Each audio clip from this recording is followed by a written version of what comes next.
নতুন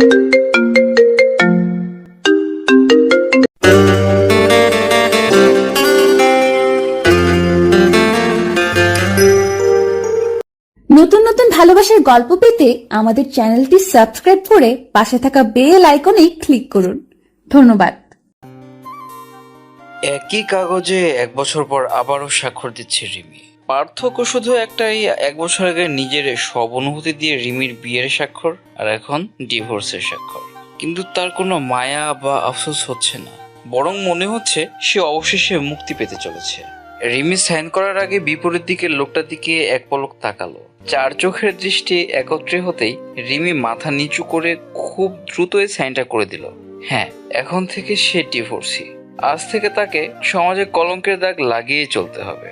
রিমির সাইন করা শেষ হতেই কাগজটি বিপরীত দিকে বসা লোকটিকে বাড়িয়ে দিতেই সে সাইন করতে নিল। আরিয়ান কাগজে কলম বসানোর আগে একবার রিমির দিকে তাকালো, কিন্তু রিমি তার দৃষ্টি অন্যদিকে ফিরে ফেললো। তার এই মানুষটার চোখের দিকে তাকানোর সাহস নেই। এই চোখের দিকে তাকালে তার মন ক্ষত বিক্ষত হয়ে যায়। এরপর লোকটিও খুব তাড়াহুড়োর সহিত সাইনটা করে দিল। রিমি একটা মলিন শ্বাস ফেললো। এতদিনে লোকটির প্রতি মায়া জন্মে গিয়েছিল, তবে পাশাপাশি স্বস্তির শ্বাসও ফেললো। অবশেষে সেই তিক্ততাপূর্ণ জীবনটা থেকে মুক্তি পেল। কিন্তু তবুও এই মানুষটা তার অভ্যাসে পরিণত হয়েছিল। ভুলতে কি পারবে মানুষটাকে? রিমির বুক চিরে এক তপ্ত শ্বাস বেরিয়ে এলো। কোর্ট থেকে বেরিয়ে বাবার হাত ধরে গাড়িতে ওঠার উদ্দেশ্যে দরজা খুলতেই পেছন থেকে সেই অতি চিরচেনা ডাকটা শেষবারের মতো কানে বাজতেই রিমি এক মুহূর্তের জন্য সব ভুলে পেছনে তাকালো। আরিয়ান একটু এগিয়ে রিমির কাছ থেকে দূরত্ব বজায় রেখে দাঁড়িয়ে উঠে বলল, এই 1 বছর অনেক কষ্ট দিয়েছি তোমায়, পারলে মাফ করে দিও। রিমি কিছু না বলে দাঁড়িয়ে রইল।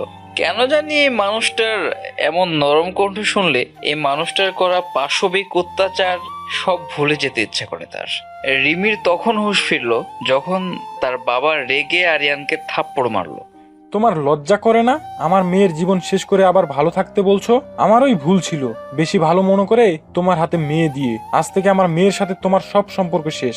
আমার মেয়ের আশেপাশেও যেন তোমাকে আর না দেখি, মনে থাকে যেন। আরিয়ান নেহাল আহমেদের কথা শুনে আর কোনো জবাব দেওয়ার সাহস পেল না। নেহাল আহমেদ হন হন করে গাড়ির পাশে এসে দরজা খুলে রিমির উদ্দেশ্যে বলল, যা মা, গাড়ি তোর।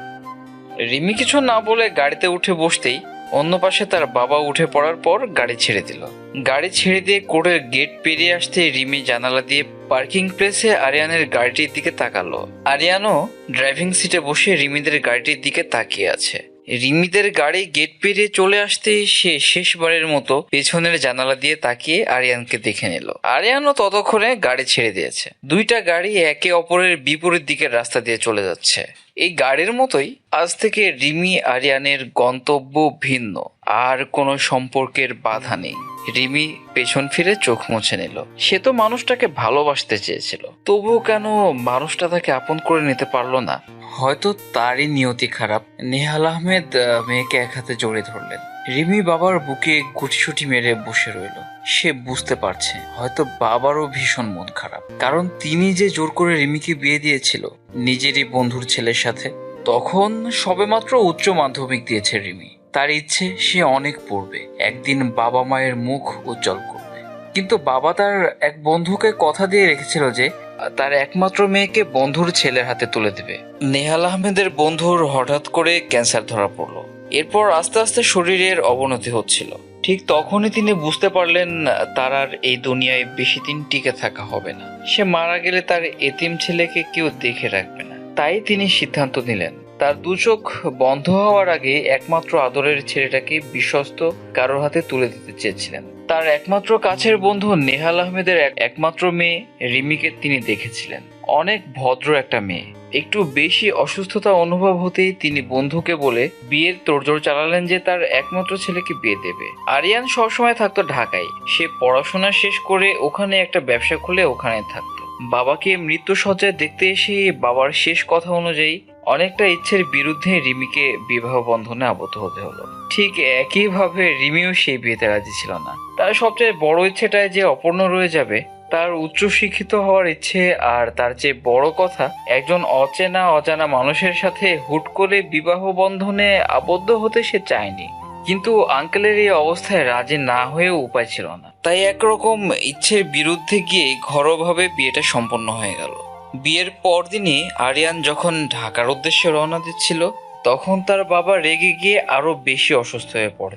এক পর্যায়ে ইচ্ছের বিরুদ্ধেই থেকে গেল আরো কয়েকদিন। কিন্তু রিমি আরিয়ানের মধ্যে সম্পর্কে কোনো উন্নতি হয়নি। আরিয়ান রিমির সাথে কথাও বলেনি।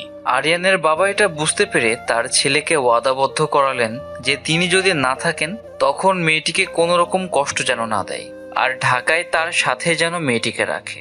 আরিয়ানও আর উপায় না পেয়ে মাথা নাড়ালো। এরপর কয়েকদিনের ভিতরেই আরিয়ানের বাবা মারা যান। তখন আরিয়ান না চাইতেও রিমিকে সহ ঢাকার উদ্দেশ্যে নিয়ে যায়। ঢাকায় নিয়ে যাওয়ার পরেও তাদের সম্পর্কের কোনো উন্নতি হয়নি।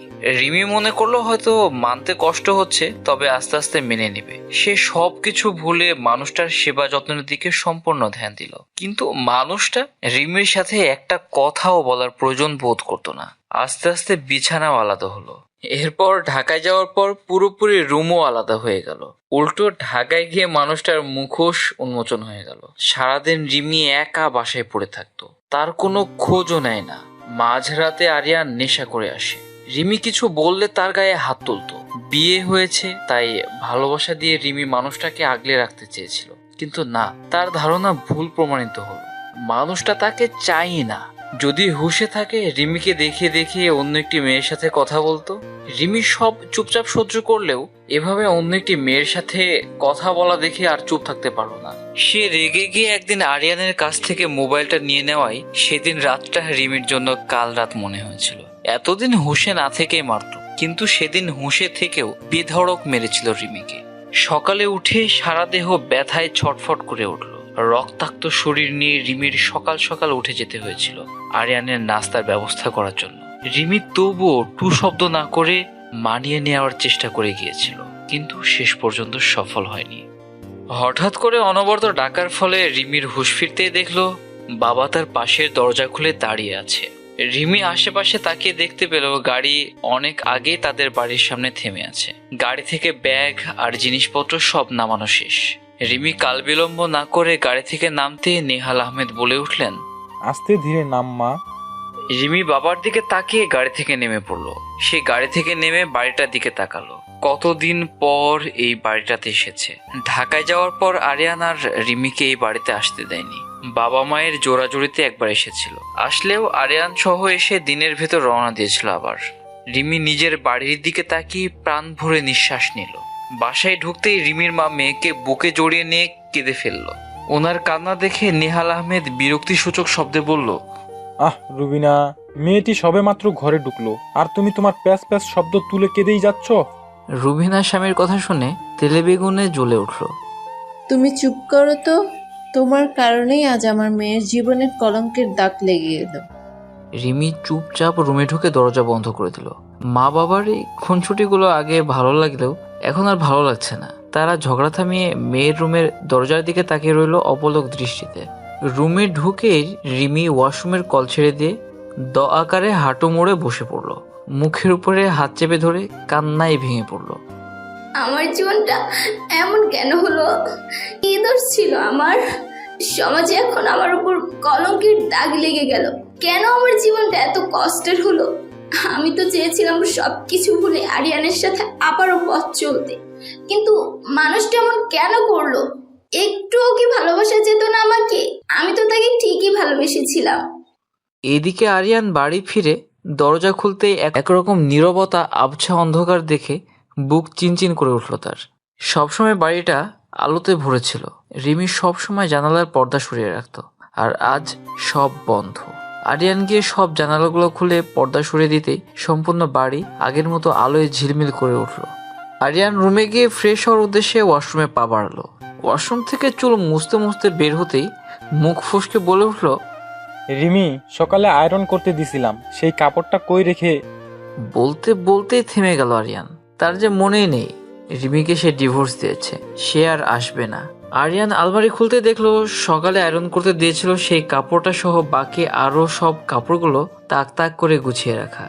কাপড়গুলো নিতে গিয়ে রিমিকে একটু মনে পড়লো আরিয়ানের। হয়তো এতদিন বাসায় ছিল তাই রিমিকে মনে পড়ছে, আর আরিয়ানের সবকিছু রিমিই করতো। তাই প্রথম প্রথম নিজে নিজে এসব করতে একটু আধটু মনে পড়ছে। সময়ের সাথে সাথে সব ঠিক হয়ে যাবে ভেবে নিজেকে ঝোলালো আরিয়ান। ফ্রেশ হয়ে শুয়ে পড়লো আরিয়ান। কোথায় পেট চৌ চৌ করছে, কিন্তু এই মুহূর্তে উঠতে মোটেও ইচ্ছে করছে না। রিয়াকে একটা কল দিতে হবে।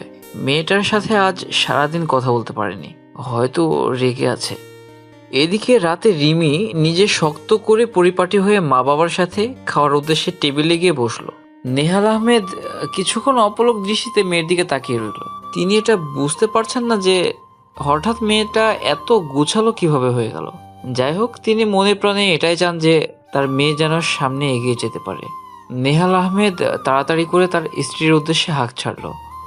কই গো, খাবার আনো তাড়াতাড়ি। আমার মেয়ের জন্য তার পছন্দের খাবারটা তাড়াতাড়ি গরম করে আনো। আনছি, একটু অপেক্ষা করো।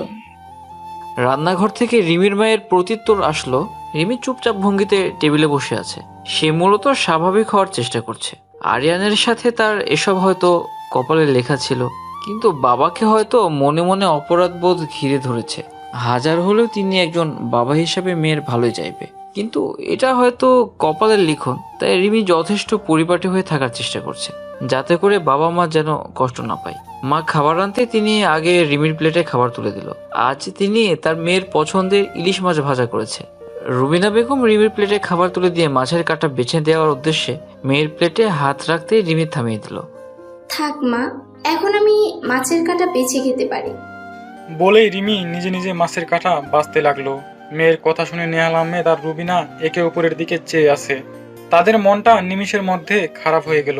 মেয়েটা আগে মাছ বেছে খেতে পারতো না, রুবিনা বেগমের মাছ বেছে দিতে হতো, তারপর রিমি খেত। বিয়ের পর আরিয়ানের সাথে প্রথম প্রথম একবার এসেছিল, তখনও মাছ বেছে দিতে হয়েছিল। এরপর আর আশা হয়নি। রুবিনা বেগমকে নেহাল আহমেদ চোখ দিয়ে ইশারা করে খেতে বসতে বলল। সে মলিন শ্বাস ফেলে বিপরীত পাশে চেয়ার টেনে খেতে বসলো। রিমির খাওয়া শেষ হতেই উঠে যেতে গিয়ে বাবার ডাকে থেমে আবার বসে পড়ল। হ্যাঁ বাবা। নেহাল আহমেদ মনে মনে নিজেকে প্রস্তুত করলেন। আফসোস, মেয়ের সাথে কথা বলতেও এখন তার অপরাধবোধ ঘিরে ধরছে। তোর কোথায় গিয়ে জানি পড়তে ইচ্ছে ছিল? থাক বাবা, বাদ দাও। আমরা কি আমাদের একটা মাত্র মেয়ের ইচ্ছে পূরণ করব না? তুই বল। একটা মাত্র মেয়ের ইচ্ছাটাকে যদি আরেক বছর আগে প্রাধান্য দিতে, তাহলে আজ এদিন দেখতে হতো না। আর তোমারও মেয়ের সাথে কথা বলতে গিয়ে অপরাধবোধ জেগে উঠতো না বাবা। রিমির কথা শুনে নেহাল আহমেদ মাথা নিচু করে ফেলল। তিনি মেয়ের প্রতি উত্তর কি দিবে ভেবে পাচ্ছে না। রবিনা বেগমও চুপ হয়ে রইল। রিমির হঠাৎ মনটা খারাপ হয়ে গেল।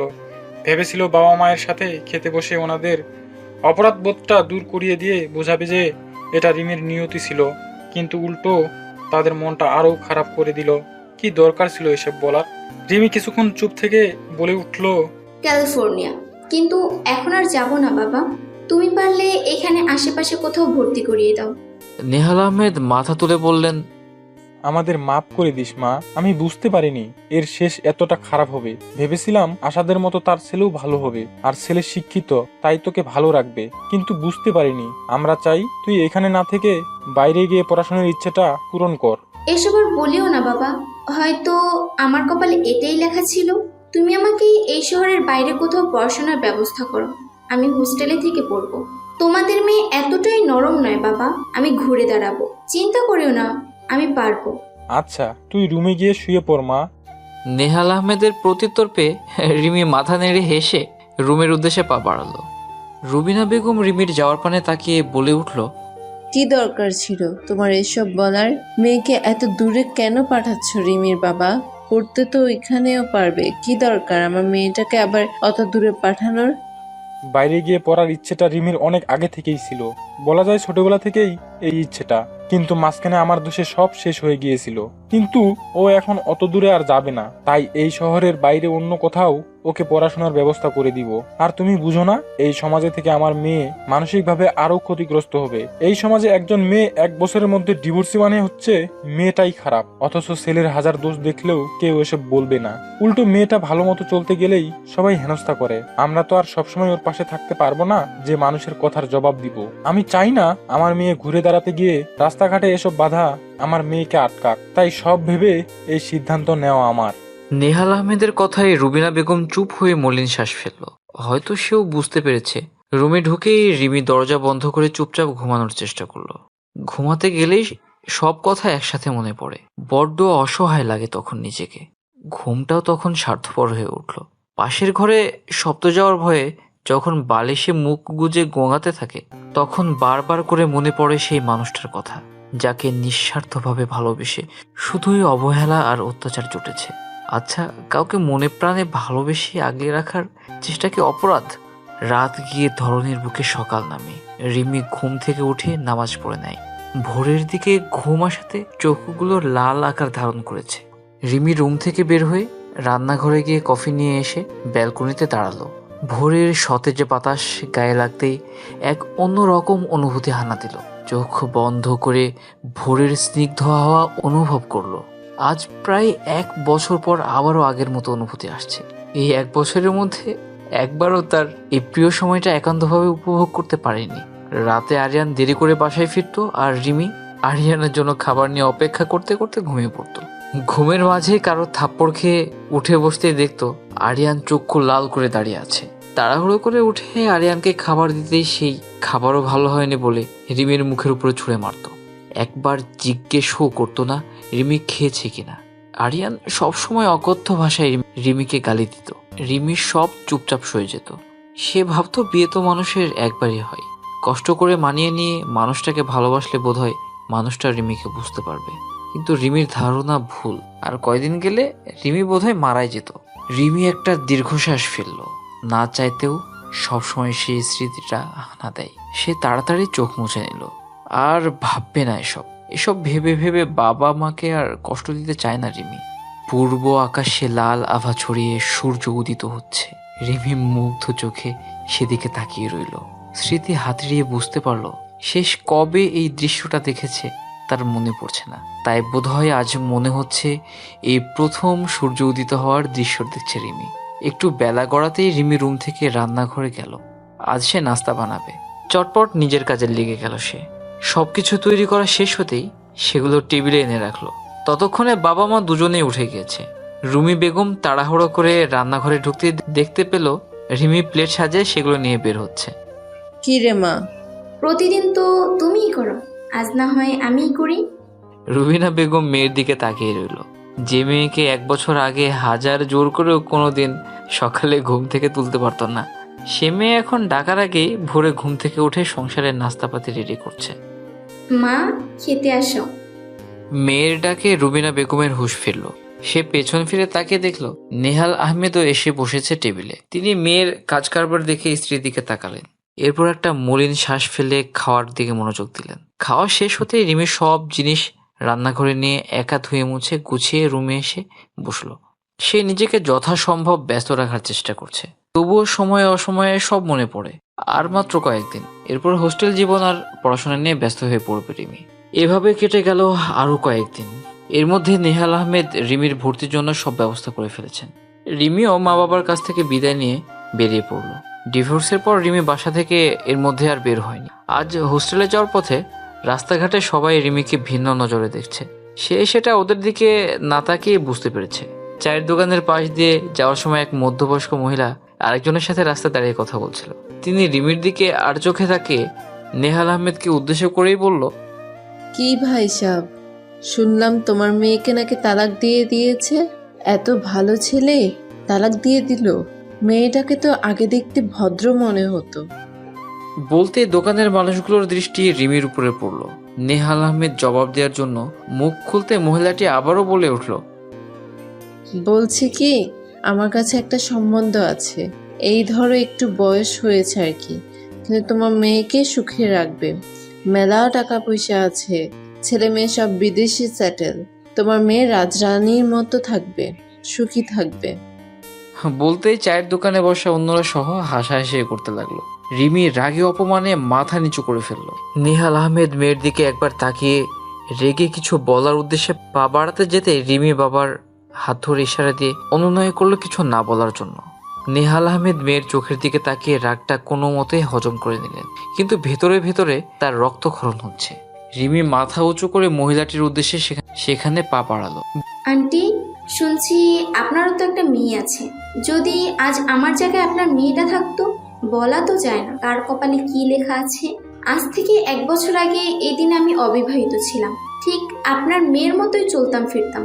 কিন্তু দেখুন 1 বছর পর কি নিয়তি। হতেও তো পারে আপনার মেয়েরও আগামী বছর এই দিন দেখতে হবে। তখন এই আপনার মতো আপনার মেয়েকে কেউ যদি এমন প্রস্তাব দেয়, তখন কেমন লাগবে আপনার? বলতেই মহিলার চেহারা ভীতগ্রস্ত দেখা গেল। রিমি মহিলাটির এমন ঘন মেঘের চেহারা দেখে তাচ্ছিল্য হাসলো। এই না না, ভয় পাবেন না আন্টি।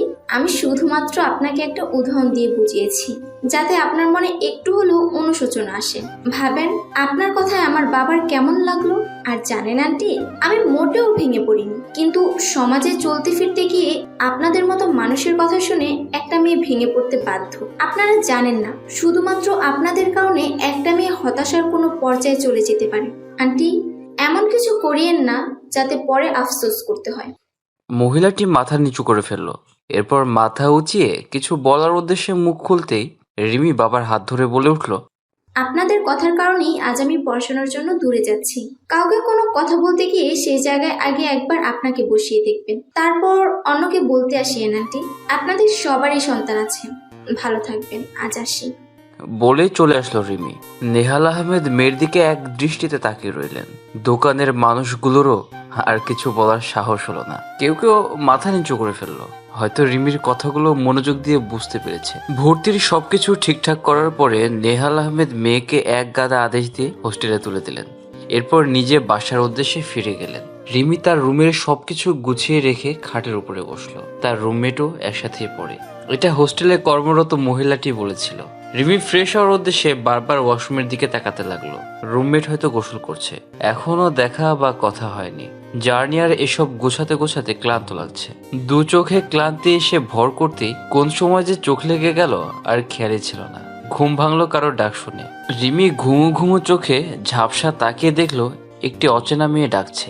তার রুমে অচেনা মেয়ে কোথা থেকে আসলো? হোস্টেলের কথা মনে পড়তেই সে নিজের অবস্থান বুঝতে পেরে হুড়মুড় করে উঠে বসতে মেয়েটি বলল, আস্তে আস্তে আপু, সে কখন থেকে ঘুমাচ্ছেন?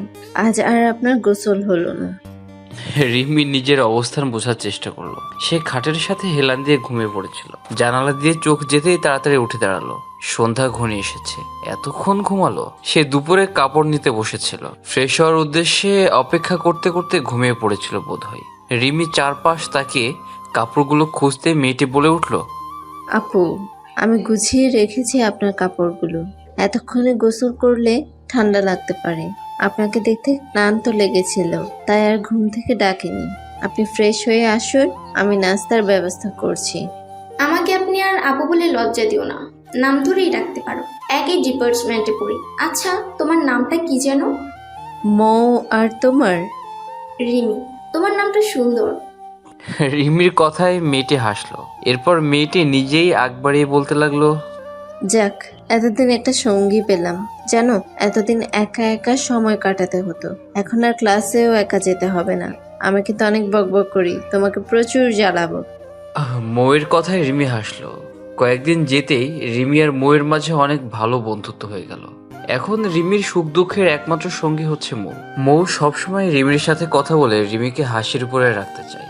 এত এত পড়াশোনার মৌয়ের বন্ধুত্বে রিমির আর আগের কথা তেমন একটা মনে পড়ে না। কিন্তু রাতে মাঝে মাঝে আরিয়ানের সেই অত্যাচারগুলো রিমির ঘুমের মাঝে দুঃস্বপ্ন রূপে এসে জ্বালায়। তখন মাঝরাতে মৌ রিমিকে এটা ওটা হাসির গল্প বলে হাসাতে চেষ্টা করে। সে সবসময় রিমিকে সময় দিতে চায়, যাতে করে অতীতটা আড়ালে ঠেকে যায়। আস্তে আস্তে সম্পূর্ণ মনোযোগ রিমি পড়ার উপরে দিচ্ছে। ক্লাসেও সে ভালো রেজাল্ট করছে। নেহাল আহমেদ মাঝে মাঝে এসে দেখে যান। রুবিনা বেগম সবসময় স্বামীকে জোর করে মেয়েকে যাতে এবার বাড়ি নিয়ে আসে। কিন্তু রিমির এক কথা, সে আগে ভালো মতো পড়াশোনা শেষ করুক, তারপর বাড়ি যাবে। রুবিনা বেগম এবং নেহাল আহমেদ আশ্বস্ত করলেন। সমাজের দিকটা ভেবেই মেয়ে এখন বাড়ি ফিরছে না। রুবিনা বেগমও আর জোর করে না। এখন সবকিছু ঠিকঠাক চলছে, কিন্তু কয়েক মাস যেতেই নেহাল আহমেদ অসুস্থ হয়ে পড়লেন। সেদিন রিমি মাসের খরচের জন্য যখন কল করলো, তখন অপর পাশ থেকে বাবার নীরবতায় যা বুঝার বুঝে ফেললো। সে আর আগ বাড়িয়ে কিছু বলল না। বুঝতে পারলো বাবা মায়ের এখন বয়স হচ্ছে। বয়সের ভারে এখন আর চাকরিও করতে পারে না। মায়ের ওষুধ আর বাবার নিজের খরচ, আবার এদিকে রিমির শহরে থাকা খাওয়ার জন্য এত এত টাকা, সব মিলিয়ে তিনি কি করবেন ভেবে পাচ্ছেন না। তো তবুও তিনি রিমিকে আশ্বস্ত করলো রিমি যেন সব মনোযোগ পড়ার দিকে দেয়, টাকার ব্যবস্থা তিনি করবেন। রিমি টাকার ব্যাপারে আর কিছু না বলে বাবা মায়ের সাথে কথা বলে ফোন রেখে দিল। তার মাথায় এখন আর একটা চিন্তা এসে ভর করলো, তার আর কোনো ভাই নেই যে বাবা মাকে চালাবে। বাবার যা জমানো টাকা ছিল, ভেবেছিল রিমির বিয়ের পর ওনারা স্বামী স্ত্রীর জীবন পার করে দেবেন, কিন্তু তা তো হলো না। মেয়ে ফিরে আসতে তিনি মেয়েকে এখানে ওখানে ভর্তির ব্যবস্থা করতে গিয়ে প্রায় টাকা খরচ করে ফেলেছিলেন। এখন সব শেষের পথে, নিজেও অসুস্থ হয়ে পড়েছেন, কিছু করার উপায় নেই। রিমি পড়াশোনার পাশাপাশি একটি ছোটখাটো চাকরি করার জন্য বেরিয়ে পড়লো সেই অচেনা শহরে। চাকরি খুঁজতে গিয়ে সে আরো ভালো করে চিনতে পারলো শহরটাকে। ভালো মানুষের আড়ালে মুখোশ পরে থাকা বাবার বয়সী মানুষগুলোকেও চিনতে পারলো রিমি। চাকরির বড়ই কদর। রিমি প্রয়োজনে পড়ে চাকরির উদ্দেশ্যে রাস্তায় নেমে বুঝতে পারলো এই শহরে হাজারো হাজারো শিক্ষিত যুবক বেকার ঘুরছে একটা চাকরির আশায়। রিমি এসব দেখে ব্যর্থ হলো। সে তো এদের তুলনায় কিছুই না, মাত্র অনার্স প্রথম বর্ষ শেষ হলো, তার উপর কেউ কেউ চাকরি দিতে চাইলে সুযোগ খোঁজে। রিমি সারাদিন এখানে ওখানে চাকরি খুঁজে ক্লান্ত হয়ে দিন শেষে হোস্টেলে ফিরত। ক্লান্তিতে দু চোখ বুজে আসতেই শুয়ে পড়তে গিয়ে বাবা মায়ের প্রতিচ্ছবি চোখের সামনে ভেসে উঠতেই ধপ করে চোখ খুলে উঠে বসে। তার যে এত তাড়াতাড়ি আশা ছেড়ে দিলে চলবে না। তার বাবা মায়ের একমাত্র নির্ভরযোগ্য এখন শুধুমাত্রই রিমি। অনেক খোঁজাখুঁজির পর অবশেষে একটা চাকরি পেল রিমি। চাকরির দিন ইন্টারভিউ দিতে গিয়ে দেখলো দুজন অল্প বয়স্ক লোক বসে আছে। রিমি পুরোপুরি নিজেকে প্রস্তুত করে নিয়ে গিয়েছিল, যেন প্রশ্ন ধরলে ফটাফট উত্তর দিতে পারে, যাতে করে রিমি যেন সিলেকশনে বাদ না পড়ে। কিন্তু তারা রিমির ধারণা ভুল প্রমাণ করে তার কাগজপত্র দেখে ব্যক্তিগত বিষয়ে সব প্রশ্ন করে যাচ্ছিল। রিমি অস্বস্তিতে পড়ে একে একে সব প্রশ্নের উত্তর দিয়ে গেল। যখন শুনলো রিমি একজন ডিভোর্সি আর বয়স্ক বাবা মায়ের একমাত্র মেয়ে, তার চাকরিটা যেভাবে হোক পেতেই হবে, তখনই তাদের দুজনের চোখ জল জল করে উঠল। তারা তখনই রিমিকে সিলেক্ট করে ফেললো। রিমিকে এত এত মানুষের ভিড় থেকে চাকরির কোনো প্রশ্ন ছাড়াই সিলেক্ট করায় সে ভাবতে বসে গেল। কিন্তু পরক্ষণে বাবা মায়ের কথা মনে পড়তেই সে হেসে লোকগুলোর দিকে তাকাতে লোকগুলোর অস্বস্তি মাখা চোখ দেখে সে যা বোঝার বুঝে ফেললো। রিমি ঘৃণা ভরা দৃষ্টিতে সেদিকে তাকিয়ে অফিস থেকে সাথে সাথে বেরিয়ে এলো। সে বুঝতে পারলো এই শহরে হাজারো হাজার ভালো মানুষের আড়ালে মুখোশ পরিহিত মানুষের অভাব নেই। আবিষ্কার করলো সুন্দর সুশ্রী শহরটার আড়ালে ঢাকা বিশ্রী আর একটা রূপ। রিমির এমন অবস্থায় এক পরিচিত আঙ্কেলের সাথে কথা বলে একটা অফিসে চাকরির ব্যবস্থা করলো। রিমি প্রথমে নাবোধক মাথা নাড়লো, ভাবলো এই শহরে সবাই অসহায়ত্বেরই সুযোগ খোঁজে। এই শহরে মুখোশের আড়ালে ঢাকা মানুষের অভাব নেই। মানুষ কতটা নিম্ন মনের হলে মেয়ের বয়সকেও পর্যন্ত ছাড় দেয় না, কুপ্রস্তাব দেয়, তার রিমি ভেবে উঠতে পারে না। আচ্ছা, মানুষগুলোর এমন কিসের অভাব যেমন প্রস্তাব দেয়, তাও বা তারই মেয়ের বয়সীকে। রিমিকে আশ্বস্ত করলো এই চাকরিতে এমন কিছুই হবে না। রিমিও শেষবারের মতো চেষ্টা চালিয়ে গেল। সে চাকরিটা যেমন করেই হোক করবে। একটা চাকরি পাওয়ার সব প্রস্তুতি নিয়ে রওনা দিল। তার বড় কোনো চাকরি লাগবে না, কোনো মতে চলার মতো একটা ছোটখাটো চাকরি হলে চলবে। ময়ের দেওয়ার ঠিকানায় গিয়ে দেখলো এটা অনেক বড় একটা কোম্পানি, অনেক কর্মচারী আছে। রিমি বুঝতে পারলো না এত বড় অফিসে সে কি বা চাকরি পাবে। ভয়ে ভয়ে ঢুকতেই একজন কর্মচারী রিমিকে একদম উপরে বসের কেবিনের সামনে নিয়ে ঢুকতে বলে নিজে চলে গেল। রিমি চারপাশে তাকিয়ে দেখলো সবাই নিজ নিজ কাজে ব্যস্ত, তাই কেউ রিমির দিকে তাকাচ্ছে না। এটা রিমির বেশ ভালো লাগলো, এখন আর অস্বস্তি লাগছে না। ভয়ে ভয়ে বসের কেবিনে ঢুকতে দেখলো একজন মধ্যবয়স্ক লোক চেয়ারে হেলান দিয়ে চোখ বন্ধ করে আছে। রিমি কিছুক্ষণ সেদিকে তাকিয়ে রইল। লোকটাকে এখন ডাকা কি ভালো হবে? লোকটিকে দেখে মনে হচ্ছে উনি ভীষণ ক্লান্ত। কিন্তু রিমি যে চাকরির আশায় এসেছে, এই চাকরি যে তাকে পেতেই হবে। রিমি আশেপাশে তাকালো, কাউকে দেখতে না পেয়ে সে এগিয়ে লোকটার উদ্দেশ্যে ডাক দিল, স্যার। লোকটির কোনো সাড়া শব্দ না পেয়ে সে আর একটু এগিয়ে আবার ডাকলো। এরপর লোকটি রিমির ডাকে ধরফর করে উঠে সোজা হয়ে বসলো। তুমি কে? রিমি লোকটিকে মোয়ের কথা বলতেই লোকটি হেসে রিমিকে বসতে বলল। রিমি বসতেই তিনি বলে উঠলেন, মৌ আমার মেয়ের সময় বয়সী, ও আমাকে কাল সব বলেছে। এই দিনে তোমার এই অবস্থা দেখে আমার ভীষণ খারাপ লেগেছে। মনে হয়েছে তোমার এই অসহায় সময়ে তোমার জন্য কিছু করতে না পারলে আমার এই জীবনে এতটুকু এগিয়ে আসাটা বৃথা। স্যার, আপনি আমাকে যে কোনো একটা কাজ দিলেই হবে, যেটা দিয়ে আমি কোনো মতে চলতে পারবো। জানো মা, তোমার মতো আমারও একটা মেয়ের শখ ছিল। তোমাকে দেখে আপন আপন লাগছে, মনে হচ্ছে যেন তুমি আমার মেয়ের মতোই। তুমি আমাকে স্যার বলিও না, তোমাকে তুমি করে বলছি বলে কিছু মনে করো না। তোমার বেশি টাইম দিতে হবে না, তুমি তোমার পড়াশোনা ঠিক মতো করিও। প্রিন্টারের কাজ দিচ্ছি, অবশ্য সেটাতে অন্য একজন আছে, কিন্তু আপাতত এটাই করো। আর বাকি সব কাজে তোমাকে অনেক সময় দিতে হবে, তাই সেগুলো দিচ্ছি না। তোমার তো বড় হতে হবে, পড়াশোনার পাশাপাশি এই কাজটা করলে হবে। বলে তিনি একজনকে ডাকলেন। উনি আসতেই তিনি রিমিকে জায়গা দেখিয়ে দিতেই রিমি চলে আসতে গিয়ে থেমে জিজ্ঞেস করলো, স্যার, একটা কথা বলি। আপনাকে চিন্তিত দেখাচ্ছে। আপনি কি কোনো কারণে ডিপ্রেসড? শুভকামনা মা তোমার জন্য। রিমি বুঝতে পারলো উনি এই বিষয়ে কথা বলতে চাইছেন না, তাই সে হেসে মাথা নেড়ে বেরিয়ে গেল কেবিন থেকে। এভাবেই কেটে গেল আরো কয়েক মাস। রিমির অফিসের স্যারটা অনেক ভালো, তার ধারণাকে ভুল প্রমাণিত করলো ওই একজন মানুষই। উনি রিমিকে অনেক স্নেহ করেন আর মেয়ে সম্বোধন করে কথা বলেন। রিমিও বাবার নজরে দেখে, রিমিকে বেশি কাজ করতে দেয় না। পাশাপাশি প্রিন্টারের কাজের জন্য আগের জনকে আর বিদায় করেনি, তাই রিমির তেমন চাপ পড়ে না। সেই সকালে কয়েকটা গুরুত্বপূর্ণ ক্লাস করে অফিসে যায়, এটা তার অফিসের স্যারের আদেশ। রিমি যাতে ক্লাস করে, ঠিক মতো পড়াশোনা করে। রিমিও বাধ্য মেয়ের মতো সব হাড়ে হাড়ে পালন করে। অফিসে যেহেতু বেশি কাজ থাকে না, তাই রিমি পাশাপাশি আরেকটা টিউশন নিল। মাস শেষে কিছু টাকা নিজে রেখে বাকি কিছু টাকা বাবা মায়ের জন্য পাঠায়। ওনাদের তা দিয়ে ভালোই চলে যায়।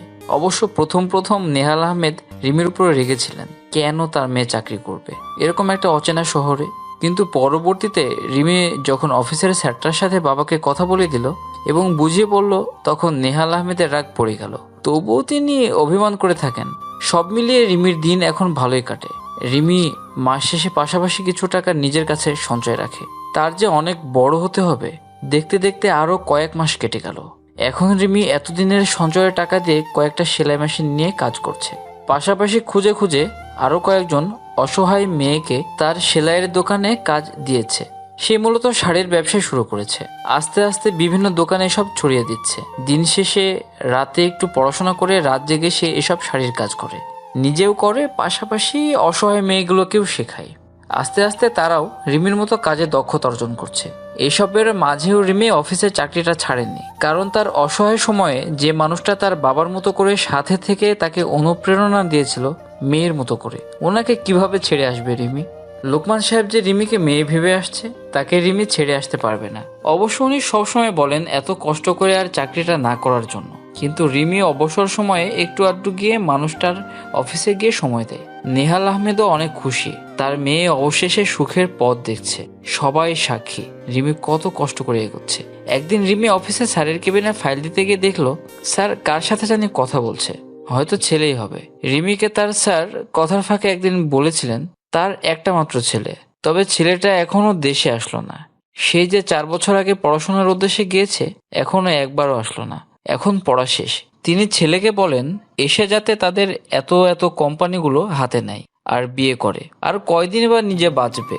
কিন্তু ছেলেকে দেশে আসার কথা বললে কোনো একটা কারণে বিষয়টা এড়িয়ে যায়। লোকমান সাহেব বুঝে উঠতে পারেন না, ওনার ছেলে ওনাকে অনেক ভালোবাসে, বাবার কথা হাড়ে হাড়ে মেনে চলার চেষ্টা করে, কিন্তু দেশে আসে না কেন? রিমি যখনই দেখতো তখনই লোকমান সাহেবকে সবসময় ছেলের কথা বলতে শুনতো। রিমি ফাইল নিয়ে আবার ফেরত আসলো, কারণ বুঝতে পারলো স্যার বোধহয় ওনার ছেলের সাথে কথা বলছে। কারণ তিনি মোবাইলের অপর পাশে থাকা ব্যক্তিকে অনুরোধ করছিলেন, হয়তো ছেলেকে দেশে আসতে বলছিলেন। তাই রিমি আর ডিস্টার্ব করলো না, ব্যক্তিগত কথাই ডিস্টার্ব না করাই ভালো। অনেকক্ষণ পর রিমি ফাইল নিয়ে আবারও ক্যাবিনের দরজায় ঠোকা দিল, কিন্তু কোনো সাড়া শব্দ পেল না। দ্বিতীয়বার ঠোকা দিয়েও যখন কোনো সাড়া শব্দ পেল না, তখন সে দরজা ঠেলে নিজেই ঢুকে পড়লো। দেখতে পেল স্যার হাঁফাচ্ছে। রিমি তাড়াতাড়ি দৌড়ে স্যারকে ধরতে স্যার রিমিকে নিজের হাতে ফোনের দিকে ইশারায় কিছু একটা বলার চেষ্টা করলো, কিন্তু বলার আগেই ঢলে পড়লো। রিমি স্যারকে ধরে সবাইকে ডাক দিল। সবাই আসতে স্যারকে স্ট্রেচারে করে নিয়ে যাওয়ার সময় স্যারের হুঁশ ছিল। তিনি তার হাতের ফোনটা রিমির দিকে বাড়িয়ে কিছু বলার চেষ্টা করতে করতে চোখ বন্ধ করে ফেলল। রিমি লোকমান সাহেবকে অ্যাম্বুলেন্সে তুলে দিয়ে নিজে ওনার হাত ধরে পাশের সিটে বসে পড়ল। পাশে লোকমান সাহেবের অক্সিজেন লাগানো নিষ্পাপ মুখের দিকে তাকাতেই চোখ দিয়ে অঝোর ধারায় অশ্রু নির্গত হলো। এই স্যারটা তার দ্বিতীয় বাবার মতোই। এই অচেনা শহরে এই 2 বছর ধরে রিমিকে আগলে রেখেছিল। এনার কিছু হলে রিমি কল্পনাও করতে পারবে না। হাসপাতালে নেওয়ার সাথে সাথে ডাক্তাররা ইমার্জেন্সিতে নিয়ে গেল লোকমান সাহেবকে। তারা জানালো ওনার শ্বাসকষ্টের সমস্যা ছিল, আর কোনো কিছু নিয়ে উত্তেজনা না হওয়ার ফলে হার্ট অ্যাটাক করেছে, আর বয়সের ভারে বিভিন্ন রোগ ছিল। ওনার কাছের বলতে একমাত্র কয়েকজন কর্মচারী ছিল, তারাও অতটা কাছের নয়। উনি রিমিকে সবসময় মেয়ের মতো আপন ভাবতেন। তাই রিমি সায় জানালো অপারেশনের জন্য। অপারেশন থিয়েটারে যখন লোকমান সাহেবকে ঢুকাচ্ছিল তখন ওনার কোনো হুঁশ ছিল না। রিমির মনটা আজকে অনেক খারাপ।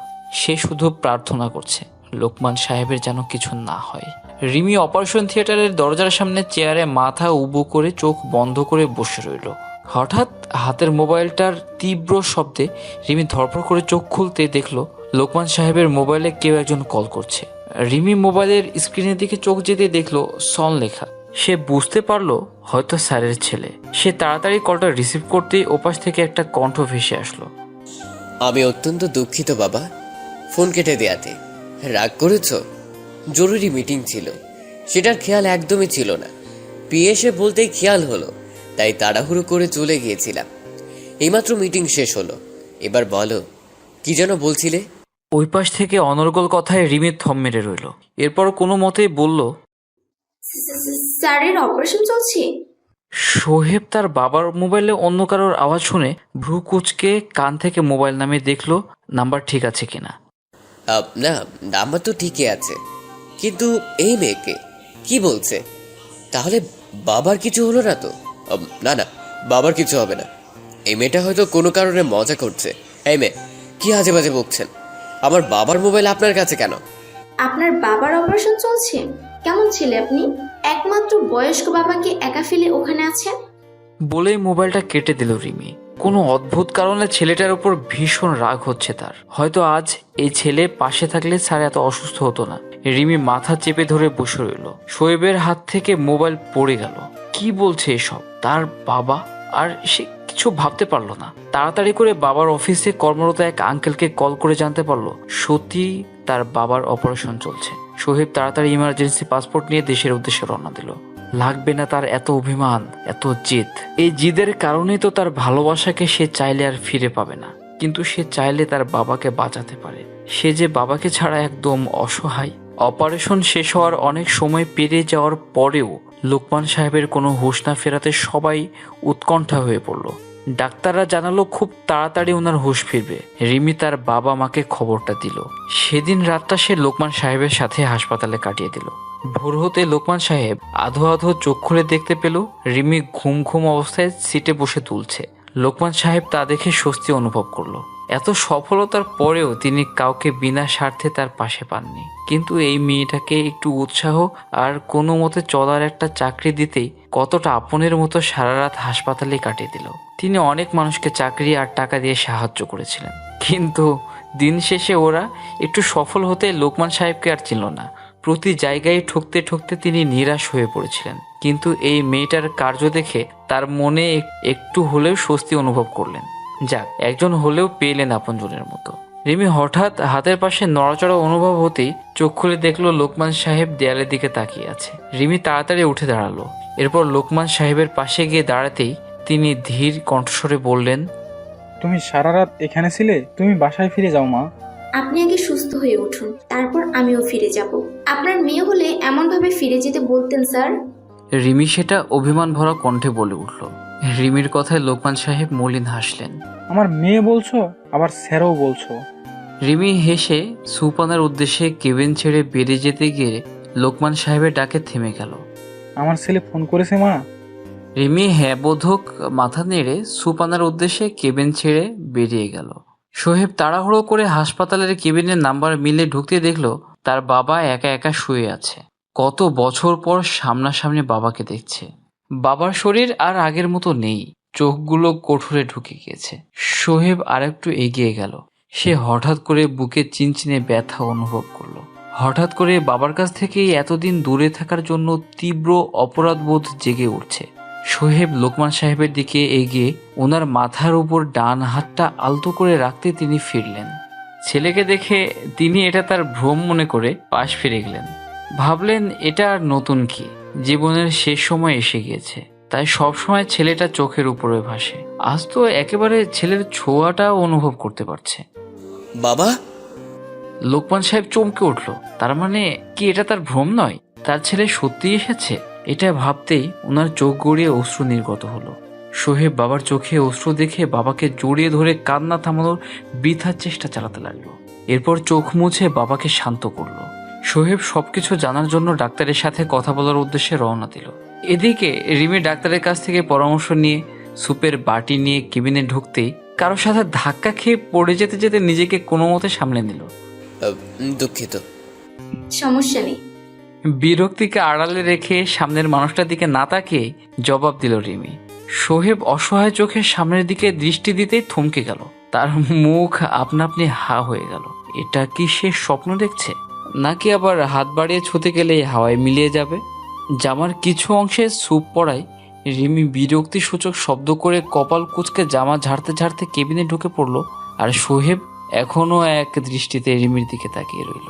তার মনে হচ্ছে সে এখনো স্বপ্নের জগতে আছে। এই তো ঘুম ভাঙলেই সকালের বিরক্তিকর দিনটা শুরু হবে। সোহেব তাড়াতাড়ি ওখান থেকে সরে গেল। রিমি লোকমান সাহেবকে খাইয়ে কেবিন থেকে বেরিয়ে করিডোরের শেষ মাথায় কাচের জানালাটা দিয়ে ব্যস্ত শহর দেখছিল। রিমি? অনেক বছর পর হঠাৎ সেই চিরচেনার ডাকটা কানে বাজতেই রিমি চমকে উঠল। তার বুকে চিনচিনে ব্যথা অনুভব করলো। রিমি বুঝতে পারলো না, সে তো এখন যথেষ্ট শক্ত হওয়ার চেষ্টা করেছিল, তবুও এমন কেন লাগছে। কিন্তু মানুষটা এখানে এত বছর পর। রিমি ফিরতে তার চোখের দৃষ্টি একসাথে হতে রিমি চোখ ফিরে বলে উঠল, এ কি সোহেব ভাই?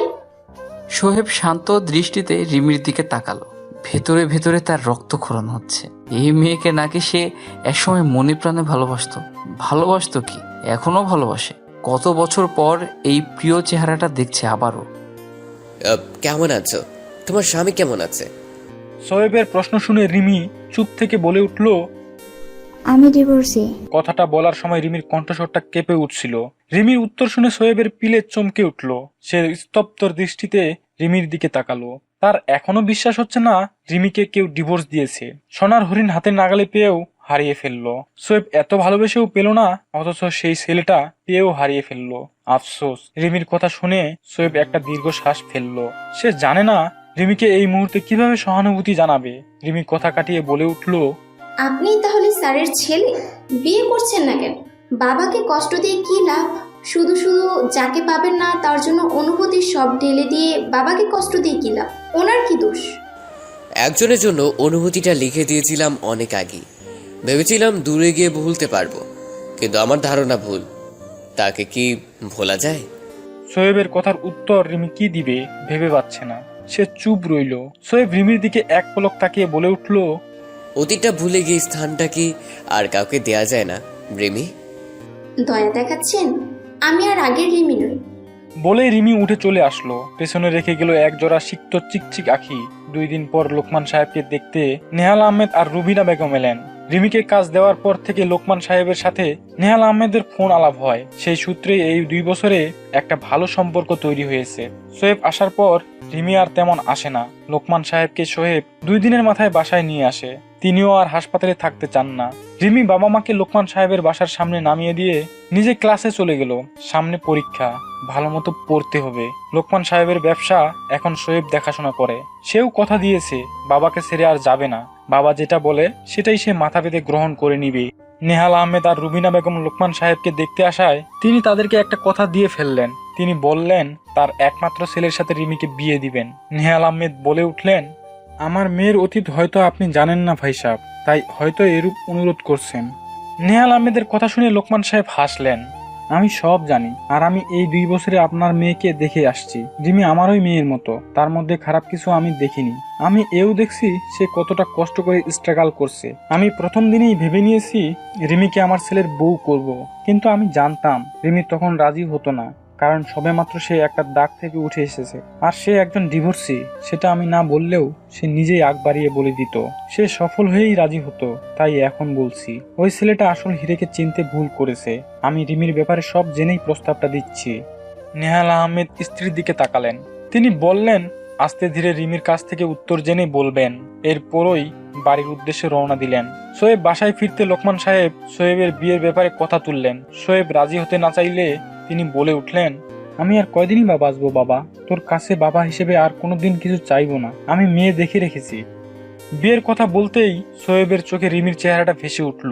যেটার জন্য এতদিন বাবার কাছ থেকে দূরে ছিল, সেটাই শেষ পর্যন্ত করতে হবে, অন্তত বাবার কথা রাখার জন্য হলেও। কিন্তু সোহেব কি ভুলতে পারবে রিমিকে?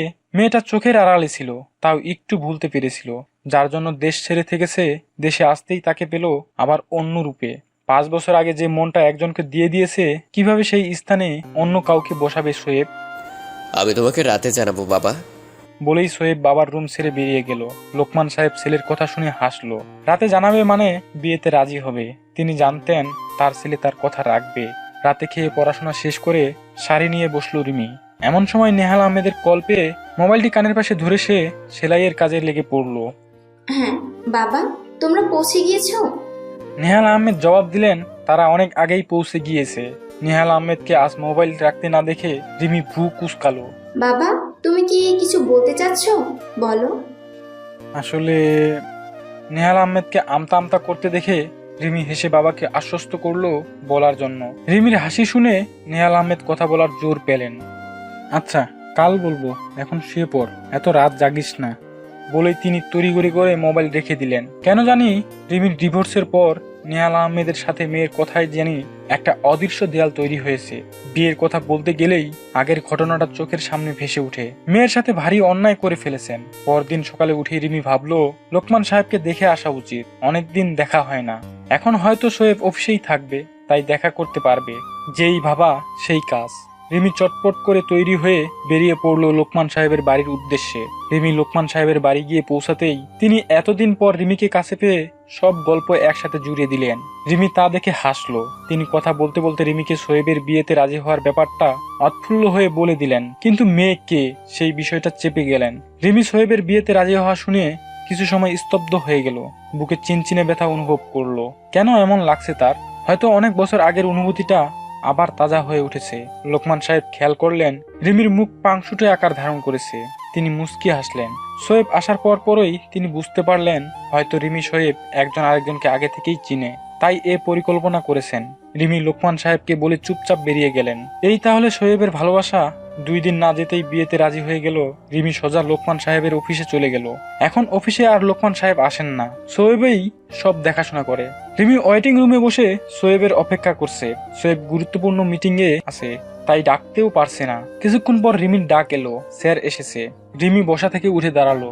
এরপর কেবিনে ঢুকে বসতেই শোয়েব টিস্যু দিয়ে মুখ মুছতে মুছতে বসতেই তার সামনে বসা রিমির দিকে দৃষ্টি যেতেই থমকে গেল। সেদিনের পর রিমি আর শোয়েবের সামনে আসেনি। আজ আবার কতদিন পর দেখছে মেয়েটাকে। রিমি শোয়েবের দিকে মনোযোগ দিয়ে তাকালো। এই রঙের শার্টটা শোয়েবের স্নিগ্ধ রূপটা যেন আরো বাড়িয়ে দিয়েছে। কপালের উপরে সিল্কি চুলগুলো লুটোপুটি খাচ্ছে। গালে খোঁচা খোঁচা চাপ দাড়িগুলো ফর্সা চেহারার সাথে যেন একদম খাপে খাপ। সব মিলিয়ে শোয়েবকে আজ কেন জানি একদম সুদর্শন পুরুষ বলে মনে হচ্ছে। এত বছর শোয়েবকে একবারও মনোযোগ দিয়ে দেখেনি রিমি। আজ কি হয়েছে সে জানে না। শোয়েব গলা খাকারি দিয়ে বলে উঠল, কি খাবে? রিমি কিছু না বলে চুপচাপ বসে রইল। এতক্ষণ মনে মনে অনেক কিছু সাজিয়ে এসেছিল, কিন্তু এখন কিছুই বলতে ইচ্ছে করছে না। রিমি কোনো ভূমিতা ছাড়া শোয়েবের উদ্দেশ্যে বলে উঠল, শুনছি বিয়ে করেছেন? হ্যাঁ। ও, শুভকামনা রইল। বলেই রিমি চলে আসতে পা বাড়াতে নিলেই শোয়েবের কথায় থেমে গেল। একজনের জন্য অনুভূতিটা খোদাই করে দিয়েছিলাম। কেউ একজন বলেছিল দয়া না দেখাতে, তাই রাজি হয়েছি। আপনার সাথে আমার মিল হলেও মানুষ কথা বলতে পিছু হবে না। আমি ডিভোর্সি, এই কথাটা সবার উপরে থাকবে। আমি চাই না আমার কারণে আপনি কথা শুনুন। আমি শুধু বড় হতে চাই। তবে তাই হোক, তুমি বড় হও, তখনই না হয় আমাদের মিল হবে। বলতেই রিমি পিছনে শোয়েবের দিকে তাকাতেই শোয়েব তার দিকে তাকিয়ে মুচকি হাসি দিল। রিমিও মাথা নেড়ে মুচকি হেসে বেরিয়ে গেল কেবিন ছেড়ে। তখন সবেমাত্র মাধ্যমিক শেষ করে কলেজে পা দিয়েছে রিমি। সদ্য কিশোরী মেয়ের চঞ্চলতায় ভরপুর ছিল রিমি। একই কলেজের 2 ক্লাস উপরে পড়তো শোয়েব। সেই হিসেবেই দুরন্ত চঞ্চল রিমিকে দেখেই তার প্রথম অনুভূতি হয়েছিল। কিন্তু রিমিকে বলার সাহস কোনো কালেই পায়নি। দূর থেকেই রিমির সবকিছুতে খেয়াল রাখতো শোয়েব। রিমি প্রথম বুঝতে না পারলেও কয়েকদিন যেতেই বিষয়টা খেয়াল করলো। এরপর আস্তে আস্তে রিমির মনেও শোয়েব জায়গা করে নিল। রিমিদের বাস ছাড়ার আগ পর্যন্ত রিমির সিটের জানালার পাশে শোয়েব দাঁড়িয়ে থাকতো, কিন্তু কারো মুখে কোনো কথা থাকতো না। দুজনেই সময়টা চুপচাপ উপভোগ করত।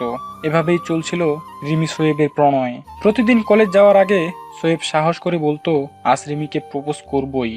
কিন্তু কলেজ এসেই তার সব সাহস চুপসে যেত। কেন জানি রিমিকে দেখলে তার অনুভূতি ফাঁকা হয়ে যেত। রিমিও প্রতিদিন কলেজ আসার সময় মনে মনে উৎফুল্ল হতো, হয়তো আজ সোহেব ভাই রিমিকে তার মনের কথা বলবে আর রিমি লজ্জায় মাথা নিচু করে ফেলবে। কিন্তু কাজের কাজ কিছুই হতো না। দুইজন দুজনের পাশ দিয়ে হেঁটে চলে যেত, কিন্তু সাহস কুলোতো না। আবার আড়ালে ঠিকই একজন আরেকজনকে খেয়াল রাখতো। একবার সোহেবের সাথে একটা ছেলের সেই কি ঝগড়া। ছেলেটি রিমির ক্লাসেই পড়তো। রিমিকে নোট দেওয়ার সময় সোহেব দেখে ফেলেছিল। আরেকবার তো রিমি একটা মেয়ের চুলোই টেনে ছেড়ে ফেলেছিল। কারণ হচ্ছে মেয়েটি আরেক মেয়ের সাথে গল্প করতে করতে সোহেবের সৌন্দর্য বর্ণনা করেছিল। সেদিন থেকে সম্পূর্ণ কলেজের সবাই রিমি সোহেবের সম্পর্কটা জানতো। কেউ সাহস করে তাদের মাঝখানে আসতো না। অথচ রিমি সোহেব একে অপরের সাথে কাজের ছাড়া কোনো কথাই বলতো না। আস্তে আস্তে তাদের দুজনেরই দিন সুন্দরভাবে চলে যাচ্ছিল। কিন্তু একদিন হুট করে সোহেবের মা মারা যায়। তখন থেকেই সোহেব ভেঙে পড়ে। সোহেব তার মাকে প্রচুর ভালোবাসতো। মা মারা যাওয়ার পর ঠিকমতো পড়াশোনা করে না, ক্লাসে আসে না, এক রুমে নিজেকে বন্দি রাখতো। রিমি অনেকবার সোহেবের সাথে যোগাযোগের চেষ্টা করেছিল, কিন্তু পারেনি। এরই মধ্যে রিমির উচ্চ মাধ্যমিক পরীক্ষা শেষ হলো। ঠিক সে সময় একরকম জোর জবরদস্তি করে নেহাল আহমেদ রিমির সাথে আরিয়ানের বিয়ে দেয়। রিমি বিয়ের আগে অনেকবার সোহেবের সাথে দেখা করার চেষ্টা করেও দেখা করতে পারলো না। একসময় বিয়ে হয়ে গেল আর রিমিকে নিয়ে আরিয়ান ঢাকায় চলে গেল। তখনও সোহেব মায়ের শোক পুরোপুরি কাটিয়ে উঠতে পারেনি। যেদিন শুনলো রিমির বিয়ে হয়ে গিয়েছে, সেদিন কি না পাগলামি করেছিল। কিন্তু রিমির দেখা আর পায়নি। দেখা পাবে কি করে? রিমি যে নতুন সংসারে ব্যস্ত। এইখানে আর পড়াশোনা হবে না বলে সোহেব বাবাকে রাজি করিয়ে পাড়ি দেয় এক অচেনা দেশে। এরপর 5 বছর দুজনের পথ দুই দিকে ছিল। কারো সাথে আর দেখা হয়নি। দুজনের গন্তব্য ভিন্ন হয়ে গেল। সমাপ্ত হয়ে গেল ভালোবাসার পথ চলা। বেলকনিতে দাঁড়িয়ে রাতের চাঁদ দেখতে দেখতে কোন সময় জানি অতীতে চলে গিয়েছিল তা রিমির খেয়ালে ছিল না। রিমি একটা দীর্ঘশ্বাস ফেলে শাড়ি নিয়ে বসে পড়ল। ঠিক তখনই মোবাইলটা তীব্র ঝংকার তুললে সে মোবাইল হাতে নিয়ে দেখলো বাবা কল করেছে। হ্যাঁ বাবা, কেমন আছিস মা? ভালো আছি। তুমি কেমন আছো? মায়ের কি অবস্থা? কথা শেষ হতেই নেহাল আহমেদ কিছু বলতে চাচ্ছিল। রিমি চুপ করে রইল। বাবা, আমি কি তোমার মেয়ে নই? তুমি আমাকে কথা বলতে সংকোচ করছো কেন বাবা? আসলে কি যে বলি, লোকমান সাহেবের ছেলের জন্য তোর সম্বন্ধ আসছে মা। আমি তোর মতামত নিয়ে জানাবো বলেছি। রিমি স্তব্ধ হয়ে গেল। তার মানে সোয়েবের সাথেই তারই বিয়ের কথা তুলেছিল লোকমান সাহেব। আর সোয়েব সেও তাহলে রিমিকেই বিয়ে করতে রাজি হয়েছিল। কথাটা মনে আসতেই রিমি চট করে চোখ বন্ধ করে ফেললো। ইস, গতকাল যদি বাবাকে কথাটা বলার জন্য জোরাজোরি করতাম, তাহলে বোধহয় আজ শোয়েবের সামনে যেতে হতো না, আর না বিয়ের ব্যাপারটা তুলতে হতো। এখন শোয়েব কি ভাববে? দিন যতই যায় রিমির শাড়ির ব্যবসা ততই প্রসিদ্ধি লাভ করে। প্রথম প্রথম রিমি শাড়ি নিয়ে বসে থাকতো। এরপর নিজেই বিভিন্ন দোকানে দোকানে নিয়ে গিয়ে দেখাতো। কেউ কেউ এতগুলো শাড়ি থেকে বেছে শুধু একটা নিত, আবার কেউ কেউ একটাও নিত না। হঠাৎ একদিন এক দোকানদারের রিমির একটা শাড়ি চোখে পড়লো। তিনি সাথে সাথে বেশ কয়েকটা অর্ডার দিয়ে ফেললেন। রিমিও এই প্রথম কোনো কাস্টমার পেয়ে দিনে রাতে করে কয়েকদিনের ভেতর অনেক শাড়ির কাজ করে ফেললো। এরপর দোকানদারটা সেই শাড়ি বিভিন্ন শপিং মলের পরিচিত দোকানগুলোতে পাঠিয়ে অনেক লাভবান হন। আস্তে আস্তে রিমির অনেক অর্ডার আসতে থাকে। রিমিও খুশি মনে সব করে। আস্তে আস্তে লাভ হতে লাগলো। দোকান একটার জায়গায় 3টা হলো। আরও অনেক অসহায় মেয়েদের প্রশিক্ষণ দিয়ে রিমি আরও অসংখ্য রিমি গঠন করলো। সবাই ভীষণ খুশি। আস্তে আস্তে রিমি শাড়ির ব্যবসার নাম ডাক বিভিন্ন জায়গায় ছড়িয়ে পড়ছে। অনেক দূর দূরান্ত থেকে রিমির ডিজাইন করা শাড়ি নিতে আসে ব্যবসায়ীরা। দেখতে দেখতে আরো কয়েক মাস কেটে গেল। রিমিও সম্পূর্ণ আত্মমর্যাদাবান নারী হিসেবে সবার কাছে পরিচিত লাভ করেছে। অনেক অসহায় নারী মেয়ে রিমির দোকানে কাজ করে নিজেদের ব্যবসা অগ্রগতি করছে। রিমি কিভাবে এতটুক পথ পাড়ি দিয়েছে তা সবারই জানা। কয়েক মাস যেতেই রিমি আরো কয়েকটা ব্যবসার সাথে যুক্ত হলো। সবকিছুর পর সমাজে সে নিজের একটা অবস্থান তৈরি করলো। এসব কিন্তু মোটেও একদিনের ব্যাপার নয়, প্রায় 5 বছর কষ্টের ফল এসব। সোয়েবও এতদিন রিমির পাশে থেকে যথেষ্ট অনুপ্রেরণা দিয়েছে। এখন শুধু তাদের বিয়ের পালা। ধুমধাম করে তাদের বিয়েটা সম্পূর্ণ হয়ে গেল। পরিশেষে তাদের ভালোবাসা এক হলো। রিমি কোথাও যেন একটা তীক্ষ্ণ ব্যথা অনুভব করলো। হয়তো আগের বিয়ের কথা মনে পড়ছে। বিশাল এক কামরার ফ্ল্যাটে শীত চলে যাওয়ার আগে শেষ হিমেল পরশটুকু বুলিয়ে দিচ্ছে একবার। সোয়েব হাতের কাজটা তাড়াতাড়ি শেষ করে বিছানায় গা এলিয়ে দিতেই মনে পড়লো, আরে আজ তো বৃহস্পতিবার, রিমি তাড়াতাড়ি আসবে যে। ভাবতেই পাশ থেকে আনভিরা কেঁদে উঠলো। সোয়েব তাড়াতাড়ি আনভিরাকে কোলে নিয়ে বারান্দায় ছুটলো। বারান্দায় আসতেই আনভিরা সাথে সাথে চুপ হয়ে গেল। ঠান্ডা এলোমেলো হাওয়ারা উত্তর দিক থেকে ছুটে আসছে। সোয়েব আনভিরাকে নিজের শরীরের সাথে মিশিয়ে নিল। হে মেয়েটাও না হয়েছে একদম মায়ের মতো। হাজার ঠান্ডা পড়ুক, বারান্দায় আনলেই শান্তি। রিমি তাড়াতাড়ি করে রুমে ঢুকে বারান্দার দিকে বাবা মায়ের দিকে একবার চোখ বুলিয়ে হাসলো। এরপর বেগ রেখে মুখে পানির ঝাপটা মেরে মুখ মুছতে মুছতে বেরিয়ে আসতেই সোয়েব মেয়েকে এক পাশে কোলে রেখে রিমির দিকে কফির মুখ বাড়িয়ে দিল। রিমি মুস্কি হেসে তা গ্রহণ করে নিল। কেমন কাটলো দিন? তা ভালো, ওনারা তো ছাড়তেই চান না। সপ্তাহের এই একটা দিনই তো যায়। শুনো, আজ আরো 2 জন মাকে পেয়েছি। ওনাদেরও একসাথে রেখে এসেছি বৃদ্ধাশ্রম। কাল আপনাকে নিয়ে যাব বলছিলাম, আপনি তো সারাদিন এই কোম্পানি করে করে থাকেন। কাল শুক্রবারে আমরা যাব, মনে রাখিয়েন। কিন্তু কাল তো আমার মিটিং। সোয়েবকে থামিয়ে দিয়ে রিমি রাগী নজরে তাকে বলে উঠল, আপনার তো একদিনও সময় হয় না, এত কিছু শুনতে চাই না। কাল আপনি বৃদ্ধাশ্রমে যাচ্ছেন, ব্যাস। যথাজ্ঞা মহারানী। বাবা খেয়েছেন? হ্যাঁ, খেয়ে অনেক আগেই ঘুমিয়ে পড়েছে। রিমি আনভিরাকে কোলে নিয়ে চুমু খেলো। আনভিরাও এতক্ষণ পর মাকে দেখে খুশিতে হাত পা ছড়াতে লাগলো। সকালে রিমি আর সোয়েব বৃদ্ধাশ্রমে যাওয়ার উদ্দেশ্যে গাড়িতে উঠতেই পথিমধ্যে গাড়ি খারাপ হয়ে যাওয়াতে ড্রাইভার জানালো কিছু সময় লাগবে। রিমি আনভিরাকে কোলে নিয়ে গাড়ি থেকে নেমে দাঁড়ালো।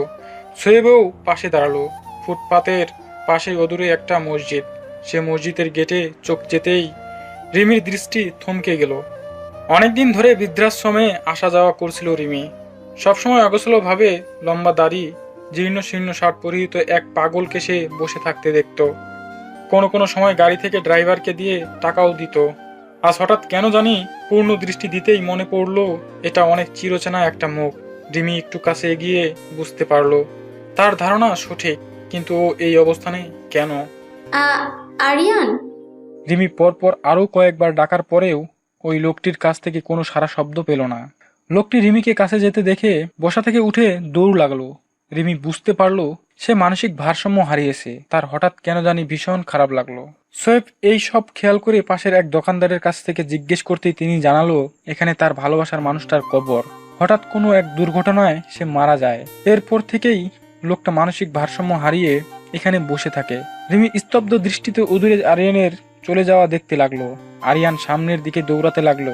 আস্তে আস্তে অদৃশ্য হতেই রিমির চোখ ঝাপসা হয়ে এলো। কোন মানুষ আজ কোন জায়গায়? সে তো এমন কিছু চায়নি। সবকিছুর পরেও সে চেয়েছিল মানুষটা যেন তার ভালোবাসার মানুষটার সাথে ভালো থাকে। কিন্তু এমন কেন হলো? নিয়তি কাকে কোথায় নিয়ে যায় সেটা কেউ বলতে পারে না। আজ থেকে 5 বছর আগে রিমির অবস্থান ছিল অনেক নিম্ন, আর আরিয়ানের অথচ আজকে কোথায়? সোয়েব এসে রিমির কাঁধে হাত রাখতেই রিমি পেছন ফিরে সোয়েবকে জড়িয়ে ধরলো। সোয়েব এক হাতে আনভিরাকে কোলে রেখে অন্য হাতে রিমির মাথায় পরম আদরে হাত বুলিয়ে অদূরে আরিয়ানের দিকে তাকে বিড়বিড় করে বলে উঠল, আল্লাহ ছাড় দেন, কিন্তু ছেড়ে দেন না।